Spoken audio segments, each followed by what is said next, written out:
It's the rock and roll and rocket show. Yeah, with Joe.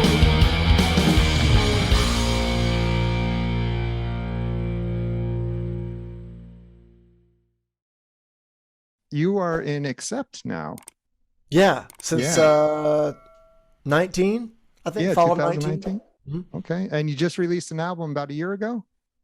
Yeah, a couple days ago was the 1 year anniversary actually That's of fantastic. Too Mean to Die.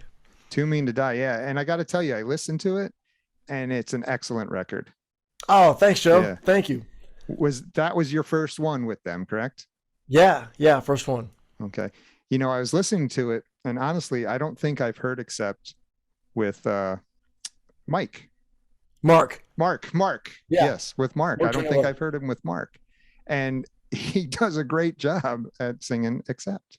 Yeah, he's been in 11 years. No, I guess 12 years now. His first record was Blood of the Nations, and that was such a good album for Yeah. anything, let alone a comeback album, kind of a comeback album. And yeah, he does a great job still, though all the records with him have been really solid.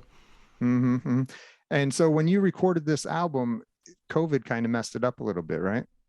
Yeah, it was recorded during the pandemic, and then nobody got to tour at all, so no touring happened. I'm supposed to be in Europe right now, actually, on that tour supporting supporting the Right. record. It got postponed one more year, and we're all hoping for summer festival season now. So, but yeah, it came out and it was well received. The fans seemed to like it. It sold well, and yeah, we're all really proud of it. And So it's were still, you, I'm real proud of. It's still like opening the gatefold, and there I am. You know, yeah. I mean, who would have thought one day you'd be on an Accept record? exactly. And I'm sure you've got a lot of those moments with all the history that people you've played with. There's got to be a lot of those moments where you're like, what the hell am I doing here? Yeah, I've hit the lottery a lot of times with that kind of thing. It's yeah, pretty crazy to think about. Yeah. So let's go back a little bit to your beginning. I mean, I'm sure you've never spoke about that before. The beginning, or which beginning? Yeah, no, but when you got started, everybody likes to hear that story. And, a lot of my fans have not heard the story. So how did you get started in music? Um, I loved rock and roll as a kid, like 3, 4 years old, and that was going to my brother's record collection. So music was always a thing that I was, kind of, obsessed with, and it was my, main/only interest really. And so I moved. I played around a lot. Was in band, played saxophones. I was always doing something musically. And then moved to Nashville like 18 years ago, almost in March of Yeah. 2004, and then I was in 2 rock bands, and then I moved there, and then about a year later, I got asked to do an audition for a country guy. I said I moved here to be a guitar player. I didn't Mm, care. I didn't care how, or with who. And so I took the audition. It was with David Lee Murphy, and came in second, but I got the gig later. And then that was my first thing in '05. okay. And then And did so country for like about a decade, I guess, till like 16. were you a country fan? No, but luckily these guys liked, like Southern rock, Skinner type guitar players around this time, and it's kind of my wheelhouse. So they weren't really looking for traditional chicken picker Telecaster player guys. They were looking for guys that played Les Pauls with long hair at their knees.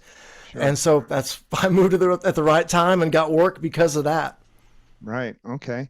And then, so how long did you do the country thing before you started getting back into the rock part of it? I was kind of doing both. I was doing country tours and coming home and doing. We started to do these kind of tribute type shows, Metal at the Mercy, where we would take over a club and do a bunch of old metal, like 70s and early 80s metal. And then Aerosmith nights, that became the Rock and Roll Residency, which was the weekly show that myself and Jeremy Asbrock ran for almost 5 years in Nashville. And all those things were going on at the same time. So I would go on the road. The country schedule's weekends pretty much. So you leave on a Thursday, go out Friday, Saturday, Sunday, come home Monday. So Hmm. Tuesday was always the shows. So yeah, Okay. I was doing everything I possibly could in town and out of town. Yeah. You're busy. So when you started the rock and roll residency, you and Jeremy, Mhm. Was it just you two the whole time, or did Ryan get involved with that too? Ryan was always one of the main guest singers that we had every week because it was a core band and we rotated like, guest musicians and singers and players. Mhm. And so Ryan was one of our main guests. And then when Okay. we started doing cruises and like traveling road gigs, we said we need a real singer. So we got Ryan. And plus he's a fun guy to hang out with too, so you couldn't go wrong. So Yeah, yeah, Ryan yeah, was that great. was that. Yeah, I had him on the show on episode 27, I think it was, of this show. Cool. Kind of when we first started. This is episode 87. All right. So he was back then. But yeah, he's a great guy. He's a great guy. Yeah, he's awesome. So okay, so you're doing rock and roll residency, you're out on the weekends doing country. Now, when you're doing country, are those tours and shows, are they similar to the rock band tours and shows, or is it completely different scene? It's kind of a different scene. Hmm. In the crew, in the crews Oh, that work in rock or the crews that work in country, a little bit difference there. Yeah, I guess Um, so. but it's the same kind of it's still the same grind, kind of thing. It's still the same buses, same hotels, Mhm. same type of venues. On a country weekend, you could do every kind of venue possible. You could do a country bar, one of the kinds that turned into a dance club after the band stops, or you could do like a big huge festival and then do a bigger club. So Sure. you Okay. get a lot of I liked it a lot because you got a lot of experience that way. Okay. And on the last Ace and Alice tour, we did both some different size venues too. So, Hmm. but it's kind of the same thing. Yeah. So when you're growing up and you're getting into music, who were some of your guitar heroes? The first one was Joe Perry. I started playing guitar because of a photograph of Joe Perry. It's in the gatefold of Live Bootleg, Okay. and it's the way he's got two guitars on. Yeah. That yeah, one, it's yeah. that one just hit me at like age 4 and never left. Wow. Eddie Van Halen's a huge one. Massive Van Halen fan. Yeah, I noticed Michael you do a lot Schenker. of Van Halen stuff. Like I seen a lot of videos online. You're talking about Van Halen, or you're Yeah. I in used these to play conversations. I used to play Eddie in a tribute band called the Mighty Dan Halen. Actually, it was in Man. Nashville based. You had your hands full with that, I bet. I did. That was a hell of a gig to do. Yeah. Okay. So Joe Perry, Eddie Van Halen, and you wanted to be like them. So you're in Nashville. I'm just trying to get it all straight again. So you're in Nashville, you're doing the country thing, rock and roll residency, you're doing the covers, rock covers, and then that's kind of what led you into Gene Simmons, right? With Ryan. Timeline, yeah, that's how it happened. Didn't have anything to do with the residency, but it was kind of when that was kind of Right. at a good place. And then the Gene band came from Ryan. Mm-hmm. Gene asked Ryan to put together a band for him for I think it was only like 5 solo shows in 2017, and so Ryan's like, yeah, I got the guys right now. So it only came from Ryan. Gene knew Ryan from Ryan knowing the McGee's, Doc and Scott. So Mm-hmm. Okay. And so when Ryan approached you to be in Gene's band, I mean, what did you say? well, the I mean, funny you thing said yes. is, I've known Jeremy for 20 years now, and Ryan 10 or over 10, and the three of us are friends because of Kiss, Mm, right? So for us to meet that way and to bond over that band and to be friends because of that band, and then for this stuff to happen, it's like it makes so much sense. It makes no sense at all. yeah. Do you remember the first time you went to rehearsals with Gene? Oh yeah. It was in Nashville, and the first show that we played with him was a corporate gig. It wasn't in front of Kiss fans. It was this big, like a CEO executive Sure. Mhm. convention in Vancouver. And so we were doing a lot of R&B covers because he loves R&B and soul. So we kind of did the big Kiss hits and like a selection of covers. So we rehearsed those with him that day, but we were kind of there before getting everything plugged in, and he walks in by himself and does this like what he thinks, I guess, is a Nashville dance. I don't know what he was thinking, but it did that. Immediately made us feel cool and comfortable and was great from moment one. That's funny. That's funny. Yeah. So were you pretty nervous that day? Because I Yes. mean, to meet Gene, I've never met the guy, but I hear a lot of good things about him. Even though he seems intimidating in interviews and on TV, from what I hear of him, he's great.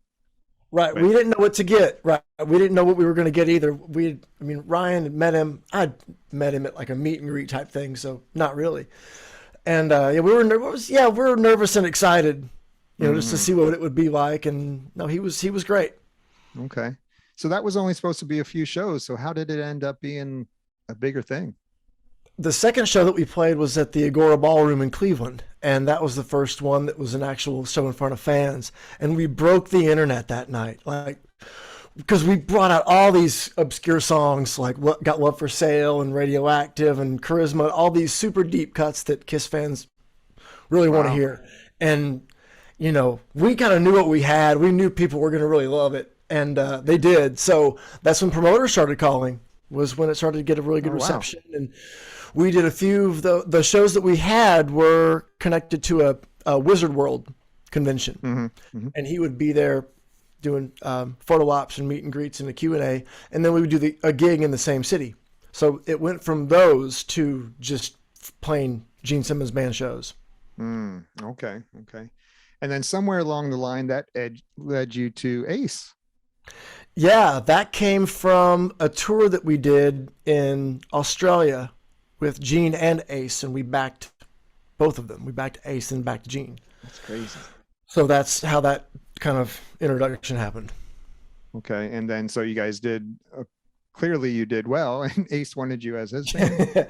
Yeah, we did. Well, we did Australia, and then we went to Japan with only Ace and did shows in Tokyo and Osaka.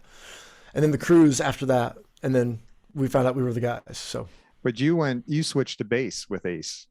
I did, because when when I learned we had the Ace gig too, or doing the tour, I counted 4 guitar players. I was like, well, that's not going to work. So I volunteered. Why couldn't you make 4 work? Well, three is pushing it these days. You seem to always like ask 3, why. though. Huh? You seem to like 3 of them. 3 was good. 3 was good. 4 might be a crowd. No, I love playing bass. I really do. I'm glad I switched. Yeah. You going to become a bass player? Yeah, I've become actually the bass player with Ryan and Jeremy when we do our acoustic things. I'm the bass player. And, yeah. Yeah. So I love it. Well, that's good. Welcome to the family. Thanks. All right. Glad to be here. Mine are all over here. Okay. So you're with Ace, 3 guitar players. You're playing bass, or was there 3 guitar players in Ace's band? Yeah, because we had 3 with Jeremy, Gene too, but Brian, Gene played bass. So it was 3 of us, and then I see. I switched. Did you get to play? Does Ace still have that guitar that smokes? Oh yeah. Yeah. Yeah. Did you play it? Yeah. That had to be amazing, huh? It's cool. It's a newer one because it's a newer design, smoke design now, safer. But yeah, he brings the cool guitar he brings out that I love is the New York Groove guitar, the light guitar. Okay. Like that's the light patterns on it. Brings that out. Yeah. Okay. So when you're touring with Gene and Ace, is there one that is more strict than the other one when it comes to the songs, or are they both pretty laid back with what you do with the songs? We've pretty much stick to the way they made them. Okay. And that's by design. We don't mean to. We don't want to. We want to play them just like the records as close as we can. And as far as set lists go, Ace is way more strict about a set list. With Gene, the fans would call out something and we'd do a verse and a chorus of it, and then somebody else, that would go on for a few minutes actually. And I don't think we ever played the same set twice with Gene. I think at least one song was different every night. Wow. So you must know every Kiss song.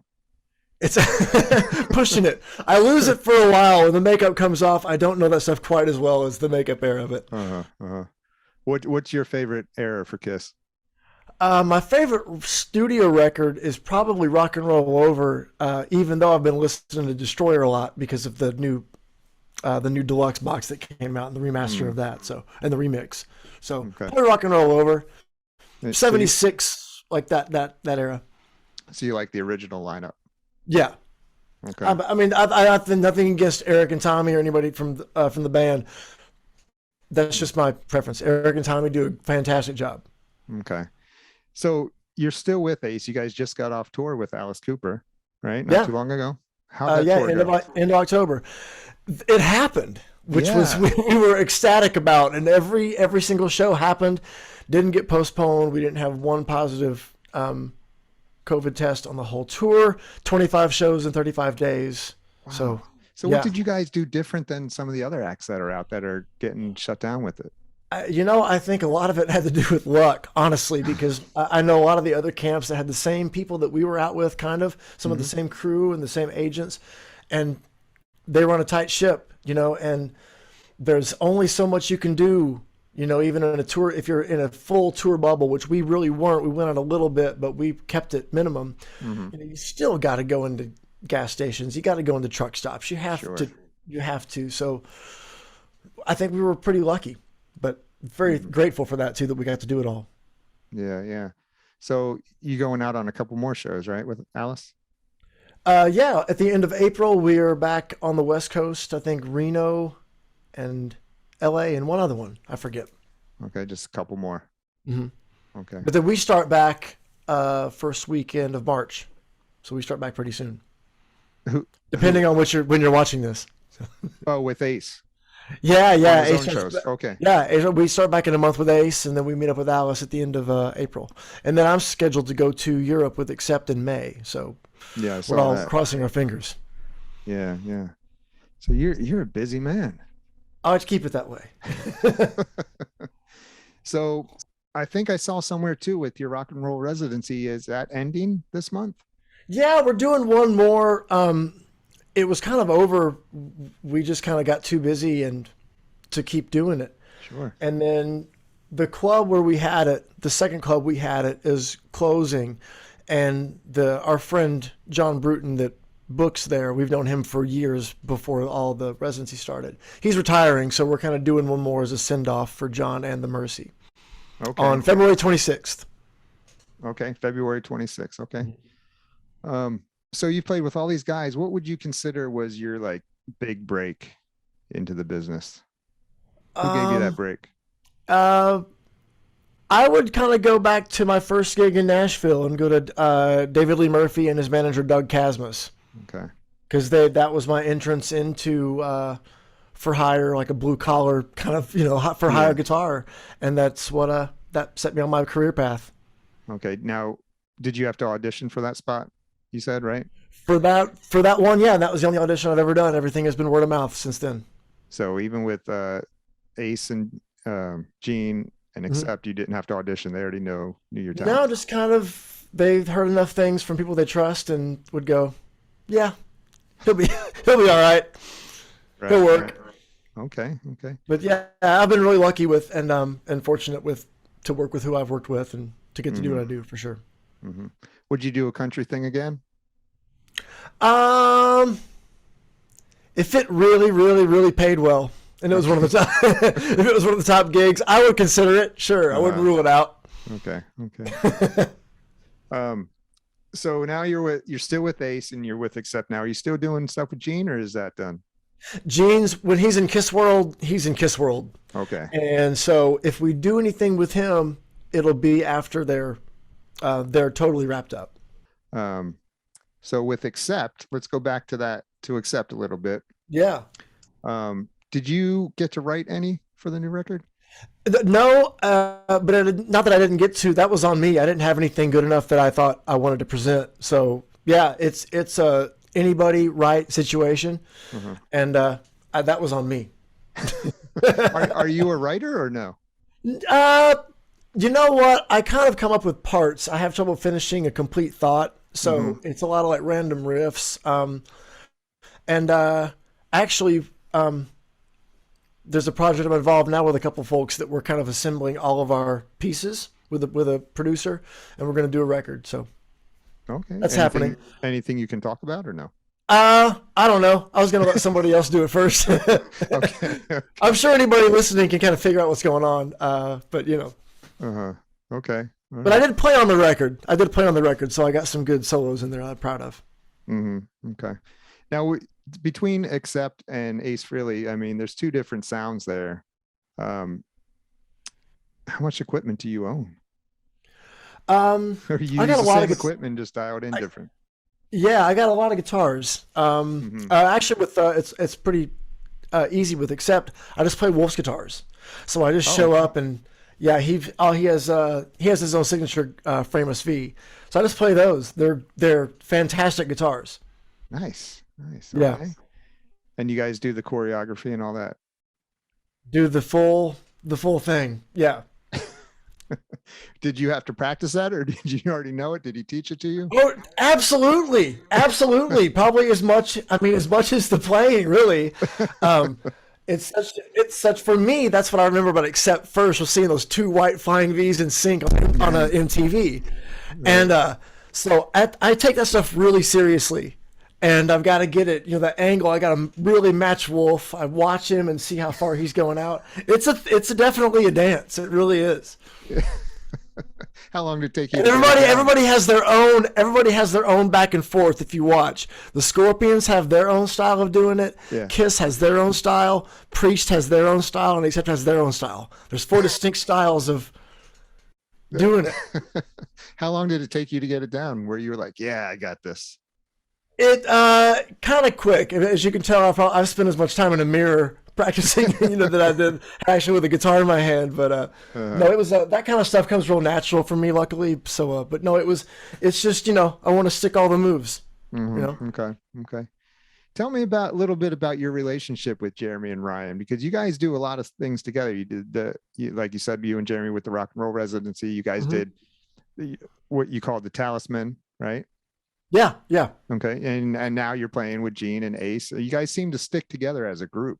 We were friends before all this. I mean, we were Right. best friends before this, and this is just kind of like the icing on the cake. Yeah, that's Like awesome. that you can't even believe that's happening sometimes. It's really crazy when you really think about what happened. Mhm. But yeah, we were friends before, and it's great to be out with your buddies, Sure. playing Kiss songs with your friends. It's pretty fun. Yeah.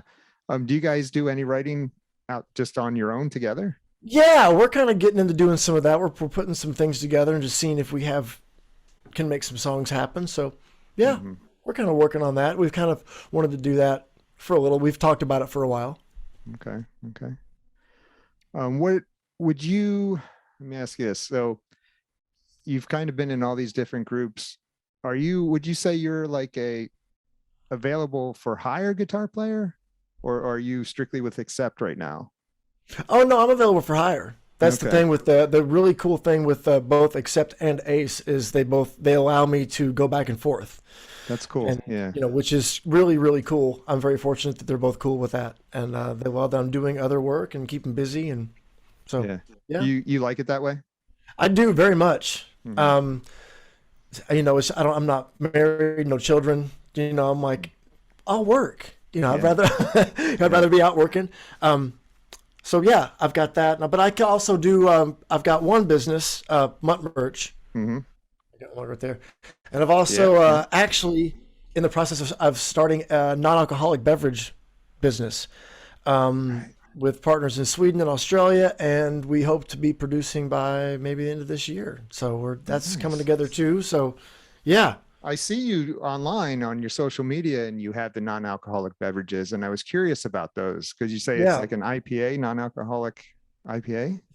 Yeah, back in 2015, I had the idea of making a non-alcoholic craft beer, and I couldn't even get a home brewer interested in the idea. It was like, it can't be done. It can't be done. I was like, it can be done. Whoever does it's going to make a mint. You watch. And so fast forward to 2020, where I'm kind of Googling the NA craft beer, and companies pop up. So I order it from this one brewery called Athletic Brewing Company and get a couple of their kinds. I try the IPA and it knocks my socks off how good it is. Yeah. It's just like Is an it? actual really good IPA. It's really amazing how good that technology is, the alcohol removal technology. It's just not O'Doul's anymore. That's not Right. the only option. I need to check it out. It's called Athletic, you said? Athletic Brewing Company is a great one. There's so many now. Brewdog does really great. Brewdog does a collaboration with Lamb of God. Ghostwalker IPA. It's very good. But yeah, I could go on about this. I've done a lot of research and I know a lot of the Yeah. good beers. But yeah, there's a lot more choices now, which is I great. need to definitely check it out because I like the IPAs and I don't drink it. Like, I'm old now. I don't get drunk and stuff. I just like the taste of it. You know what I mean? Yeah, So I exactly. need to check that out. Yeah, me too. I like the taste too much, and I got drunk way too fast on those those Oh, IPAs. yeah. But yeah, I love craft beer. I was a Yeah. big craft beer guy, What and was now I your- can be with NA beers. Yeah. Did you have a favorite? Your go-to? If I had to pick an absolute favorite, there's a brewery called Untitled Art out of Wisconsin, and they have two. Their Italian Pilsner and their West Coast IPA are absolutely incredible. Okay. Okay. What are you going to call yours? Do you have a name? Yes, I do. I can't say that yet. Okay. We've got it all. secrets. We've got it. We've got it all done. All that stuff. So yeah, but no, we're good. We hope to make some good stuff. Hopefully this year. Okay. I'll keep an eye out for that. Okay. If you follow me on any socials, I can guarantee you'll know when it's when it's Yeah. out. Yeah. No, I do. I do follow you on the socials. So yeah. All right. So when you're with Accept and you're out on stage, what are some of your favorite songs you play with them? I'm a sucker for the classics like Restless and Wild. I love that. Shark is incredible. Fast as a Shark, playing that one. That one's really challenging still too. The songs are real challenging, so Yeah, they are. I enjoy them all just because if I play them well, it's like, all right, I feel pretty good. Mm-hmm. Did you were you a big Accept fan? Yeah, because I was getting the new records as they were coming out. Like when Mark joined with Blood of the Nations in 2010, that was kind of a big record to get. So got that one. I kept up with them for sure. And then they were a Nashville band pretty much. Wolf was one of the first kind of non-country guys to move here in the early 90s. Oh, okay. So now everybody lives here from that I know. world. But you know, How it's much crazy. has that Yeah. changed since you've been there? Oh, almost 18 years now for me in Yeah. Nashville. So, yeah, it's a completely different city. I'm not complaining, you know, it's just different, you know, and it grew and it is a great place to live. And, you know, better restaurants, the traffic sucks, you know, same thing happening in any growing city, but no, it's a cool place. Yeah, some consider that to be like the next Los Angeles, or would you consider that to be true? Getting there? It's getting there. I don't think it'll ever lose. I think there will always be a piece of Nashville in Nashville that won't totally get washed away. Mhm. I like to think so anyway. Yeah. I've never really hung out there. I've been through there one time, but just for a few hours. So Yeah. I don't really have an opinion on On Nashville the yet. airport. No, we were down. You know what? I don't even know where I was, but there was a bunch of bars on the street. I remember that. We just were kind of walking around. They say Nashville is a drinking town with a music problem. Yeah. That's a good one. So during COVID, what have you been doing to keep yourself busy? Kind of working on the beverage company and also pushing Mutt merch, my merchandise. Oh, sorry, the cup went away. It disappeared in space. Our vanishing coffee mugs. No, it's a company I've had for 5 years or so called Mutt Merch. MUTTMERCH.com. And I sell dog and music themed products like shirts like Bones and Noses, Yeah. the Beagles, Aerosniff. You get the idea. Yeah. No, I've seen it. You've got some great ones out there. Now, Yeah, is that it's- all you? Is that all you coming from your brain? Yeah, it is. It is now. And so we've had the same designs up for a while, but I've got a great team, Janae and Madison, that help with e-marketing and social media and ads and all that stuff. So Mhm. yeah, I have good help too. Is that strictly online, or do you have it out in stores too? It's a few stores, but for the general public online. Okay. And so people can go to muttmerch.com. Yep. I'm in a couple stores around here, but for, you know, everyone else, muttmerch.com. Are you looking to expand out to other stores? Like Oh elsewhere? yeah, I'd love to. I'd love to kind of like get into a chain. That would be fantastic. So yeah. Okay.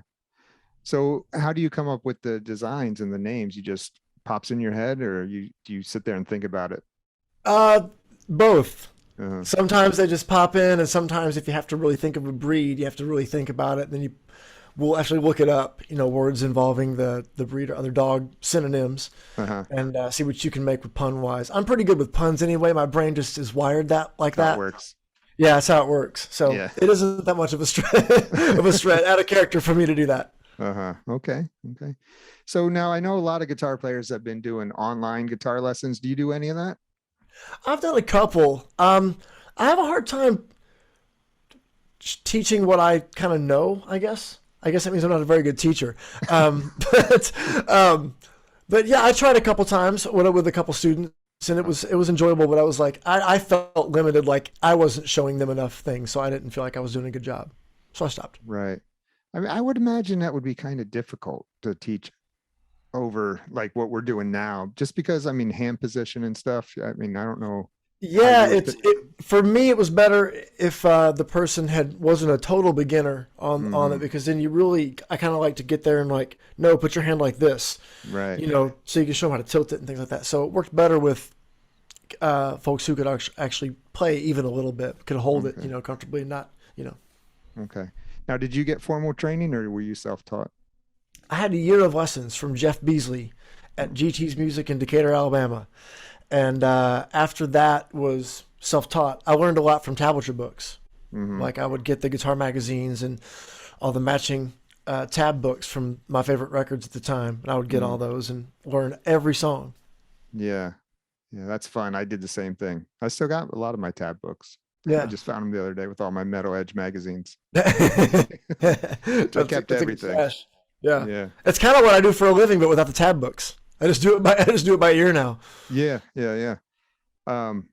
So when you do it by ear, like the Kiss songs, when you went into playing with Gene and Ace, were you playing the songs correctly, or did they have to correct you on any? Most of them we were. There were a couple cool things that we got corrected on, because we loved that or hearing, no, it goes like this. The chorus to Dr. Love, we weren't quite doing slinky enough. The we were playing that a little, I guess, stiff or white, I guess. And Gene it went like this. So that was cool. It was always fun when he'd show us things like that. Yeah. How about Accepted It? Same thing or what? Oh yeah. Yeah. That was a big one. I had a lot of that wrong. Wrong positions and things. Yeah. Oh man. And that's real precise. That way you got to have it sound and be voiced the right way and that stuff. It's very, very tight. Yeah. And they do a lot of the harmonizing leads and stuff too, right? Yeah. That's a lot of fun. Yeah, that's a lot of fun playing those lines with Wolf. You ever mess one up? I'm not going to say if I have. That's to you. That's up to you to decide. That just seems like it'd be a train wreck. I mean, you mess it up and just can't get back on. Yeah, there's this one really tricky part in the Fast as the Shark harmony is quite challenging. Yeah. And there's one really fast ascending line in there that if we both play it well, you'll see us go kind of look at each other like, yeah. Do you learn a lot of business from Gene? Yeah. You pick up stuff from Gene if you just listen to him, because he talks a lot. He likes to hear himself talk, but he's interesting to listen to, and he says a lot of smart things. And it was interesting to be around somebody like kind of that successful. It was the first time I've been anybody of that, like, man, he's a huge guy. Right. And it was interesting to hear how his brain works just on a simple things about how he react to things. It was cool to see, and it's cool to be around him. Do you ever ask him about business stuff with your Mutt merch? We actually we did have some conversations about copyright law, because he's and trademark law. And he probably knows all about it. He does. He's like a trademark lawyer at this point, But no, yeah, we did have some cool things. We had some, we talked about that a little bit. I'm surprised he hasn't got involved with your Mutt merch. I'd love to be in Rock and Brews. I would do that deal. Yeah. There used to be where I live here in Myrtle Beach, South Carolina, there was a Kiss coffee house. I never got to go to that. No? Yeah. No, I never made it over there. When I first moved here, it was open. And then probably about a year after that, it closed. So I got to go there. I have a shirt and some coffee, the little hot cardboard things that they put on the hot coffee. like Oh, at yeah. Starbucks, the sleeves. Yeah, Sure, I got the one sleeves, of yeah. those. Yeah, yeah. Oh, that's cool. But yeah, it was cool. It had on the outside, it had a big jean boot up one side and a big Paul boot up the I other side. remember the building. Yeah. Yeah, but fun times. He's that band, man. I'll tell you, they can market. Yep. So what were the coffee flavor names? Did they have like cute Kiss themed names? I don't remember the coffee names, but I did buy. I mean, I have a bag still, that unopened Oh bag, yeah. and I think it's just. I think it was just called like Destroyer or something like that. So from what I remember, I think it was just that like named after their songs and stuff. Yes, But let me get a strutter, please. Yeah. I'll see if I can find it. If I can find it, I'll send you a picture. It was Okay, fun. cool. Yeah, I always wanted to go to there. I never got to go. Yeah. I don't know why they went out of business, but they did. Yeah. Not a big market for Kiss coffee, I guess. I'm sure it wasn't. Everybody has their own coffee these days, though. Zach Wild's got a coffee. Charlie from Anthrax has a coffee now. I know I'm missing some. Yeah, I lots of don't have a coffee. coffee yet. I need to get a coffee. You didn't have a coffee. I know, the Rock and Roll Coffee Show. What's going on here? You got to. I'll have to look into that. Awesome. All right, man. Well, listen, I appreciate you taking the time. Man, my pleasure, man. Thanks for having me, Joe. Appreciate it.